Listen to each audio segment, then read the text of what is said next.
Hello again. Tim, the Minnesota Firefighter with the ARMM form of melanoma cancer. I get a set of glamour shots once every 3 months to monitor my progress. I describe the experience as, dude, it's totally tubular. For my northern friends, that means riding behind a boat in the summer out at the lake, or maybe down a snow-covered hill in the winter. For my friends near the ocean, it stirs thoughts of surfing and catching the perfect wave.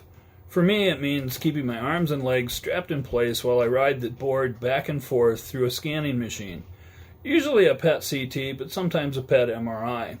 In either case, it involves receiving a small infusion of radioactive contrast dye and sitting in a quiet room for about an hour before riding the tube. The coronavirus pandemic has certainly changed the flow of what has become the routine of my cancer journey. I was originally scheduled to have my quarterly PET CT and a follow-up visit on April 8th, but I received a call from the Mayo Clinic in late March asking me to arrange for a scan in the Twin Cities. My local oncology team was able to schedule me at Methodist Hospital on April 13th, and I completed a follow-up visit with my local oncologist on April 15th. Now this is where the journey takes a strange turn, as the primary melanoma areas of interest continued to show improvement. This included the lymph nodes in my groin and neck, as well as the tonsillar area at the base of my tongue, with reduced uptake of contrast agent. However, there's something new. I certainly wasn't looking to hear about a big but.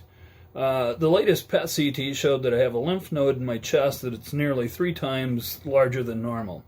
It's not previously been highlighted in any of my scans. It's located under the aortic arch, near my heart and where my trachea splits into the left and right primary bronchi, so not exactly the most accessible location. Certainly not compared to the previous areas that I've had biopsied. Access to this lymph node is challenging to say the least. In fact, completing a biopsy requires doing it from the inside. The short answer requires using an endoscopic ultrasound to locate the lymph node from inside my esophagus. Surgeon uses ultrasound to guide a fine needle biopsy through the endoscope with the patient under general anesthesia. To paraphrase the immortal words of Ferris Bueller, life moves pretty fast. My local oncology team was able to schedule this procedure for me on April 21st in St. Paul. Again, COVID-19 has changed the way things are done, so my chief of home operations dropped me off at the front door to the hospital. Visitors aren't allowed inside the hospital, so I was solo on this leg of the investigative journey. A few hours later, I was brought back up from anesthesia, and the care team contacted Madeline to come get me. Once again, she had to meet me at the front door of the hospital for the ride home.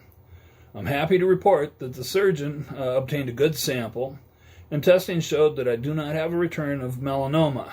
Testing was also negative for other forms of cancer, so right now we aren't sure why I have this goofy large lymph node in my chest.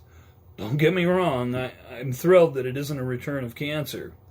On a side note, I have read a couple studies out of China that find some COVID-19 patients develop enlarged lymph nodes in their chest. So maybe.